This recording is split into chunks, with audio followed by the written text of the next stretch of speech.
आज चाहिँ मैले एकदमै धेरै भारा मस्काएँ। किन भन्नुहुन्छ भने त्यसको लागि पुरा भिडियो हेर्नु होला।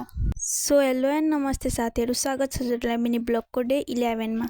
अनि साथीहरू आज चाहिँ म बनाउन लागेको छु चाउमिन। चाउमिन नखाएको पनि धेरै भएको थियो, लगभग 2-3 महिना नै भइसकेको थियो। अनि खानु चाहिँ एकदमै मन लागेर चाहिँ मैले ल्याएँ चाउमिन। चाउमिन ल्याइसकेपछि चाहिँ त्यसलाई उमाले अनि घरमा भएको जति भेजिजहरू थियो सबैलाई काटकुट पारेर अनि कन्तीमा हालेँ। अनि त्यसपछि चाहिँ त्यसलाई एकछिनसम्म भुटिराख्नुपर्छ। अनि त्यसपछि मैले त्यसमा नुन बेसारहरू हालेर चाहिँ मजाले एकछिनसम्म भुटेँ। अनि त्यसपछि चाहिँ धनियाको धुलो खुर्सानीको धुलोहरू हालेर पनि भुट्नुपर्छ। अनि एकछिनसम्म चाहिँ भुटेँ। त्यसपछि चाहिँ मैले त्यसमा सोया सस हालेँ। सकेपछि पनि त्यसलाई एकछिनसम्म भुटेँ। अनि त्यसपछि त्यसमा चाउमिन हालेर मजाले भुटभाट पारेँ। अनि 4-5 मिनटसम्म चाहिँ मजाले भुटभाट पारिसकेपछि त्यसमाथि चाहिँ धनियाको पात हालेँ। अनि लास्टमा धनियाको पात हालिसकेपछि चाहिँ तयार हुन्छ हाम्रो चाउमिन। खानुमा चाहिँ एकदमै मिठो भएको थियो। छिटो छिटो खाएर चाहिँ मजा लाग्यो। फेरि भारा मस्काउनु, भारा पनि एकदमै धेरै नै थियो। अनि चाहिँ म लागि छिटो छिटो भारा मस्काउनु।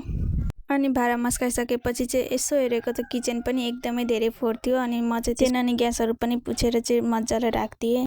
यति काम गर्दासम्म चाहिँ म एकदमै थाकिसकेको थिएँ। त्यसपछि चाहिँ एकछिन बसेर फोन चलाएँ। साथीहरू यहाँसम्म चाहिँ भिडियो हेरिदिनु भएकोमा धन्यवाद। भेटौँला नेक्स्ट ब्लगमा। भिडियोलाई चाहिँ लाइक एन्ड फलो पनि गरिदिनु होला। By by.